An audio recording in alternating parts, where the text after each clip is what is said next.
was it one big moment, or was it just accumulation of moments where it got to like a fever pitch and you're like, I can't do this shit anymore? Well, what's interesting is that the answer is there are those moments every week. I get frustrated with myself all the time. Yeah.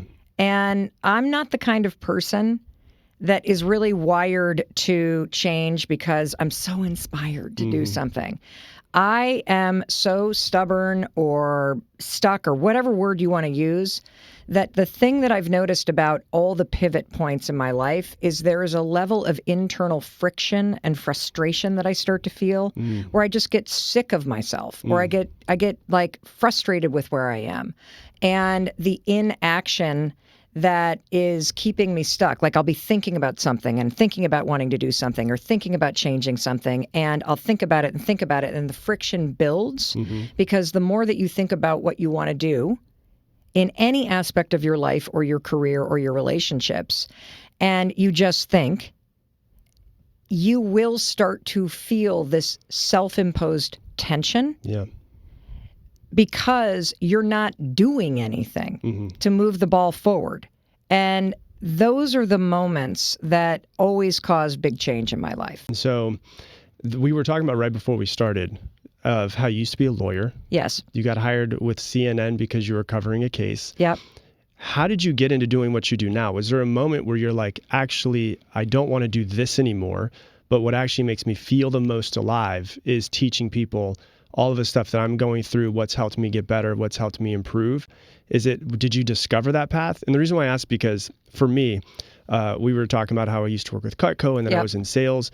I was 29 years old and I could feel myself starting to get depressed. And even my wife, who you just met, she was my girlfriend at the time, and she's like, hey, you don't really seem normal. Like, it seems like you're like, dude, you need to do something. Like, you're starting to kind of get a little bit depressed. And what does that look like for you? For me, what is depressed Rob look like? Here's the thing. I don't really like show it outwardly, but I think what was happening is the other thing that also happened as well is I was working out like 5-6 times a week. I was in the best shape of my life. And then I found out I had 4 torn labrum, 1 in each shoulder, 1 in each hip. A labrum? What the hell is that? So it's the things that are inside of your joints that are like the padding. And so I was starting to feel a lot of pain to the point where I was 29, working from home, and I had to, instead of sitting on my computer, I had to lay down and actually start to be on my computer to work from home. And the physical therapist I went to said, you can't work out anymore. Like, just stop working out for a while. Oh. They told me I needed hip surgery on both my hips. Wow. I didn't end up doing it. They told me I needed shoulder surgery on both of my shoulders as well. So I was working a job I didn't want. I was making great money. And then I was just like, I can't do this anymore. And I think it got to a fever pitch for me. And that's why I'm asking. Like, for me, like, I could tell you the exact moment. Tell me the moment. We were in Jason's Deli. You know Jason's Deli, the chain? No. Okay, so there's a chain of in the South called Jason's Deli. And it was like a movie where, have you ever watched a movie where it's like everything starts to kind of warp and it seems like the person's like the Requiem for a Dream, where they start to kind of like trip. Yeah. And the people were like, they were yelling at their kids. They seemed like they were unhappy and they were yelling. And I turned to her and I go, I think I'm gonna start podcasts. And this is January of 2015. Podcasts weren't what they are now. And so I'm sitting there and I'm like, I think I'm gonna start a podcast. I moved to Austin to be a musician. I had a microphone.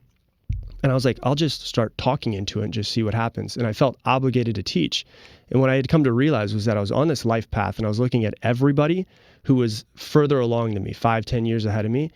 I was like, I don't want that fucking life. That's not the life that I want. And if I continue down this path, I'm just going to lose myself more and more. And so for me, it was like, I started to really like the zest for life, I think, is what started to come out and like leave me. And I think that's what she started to notice, was that it was just like, wasn't as happy, wasn't as excited to go out and do things.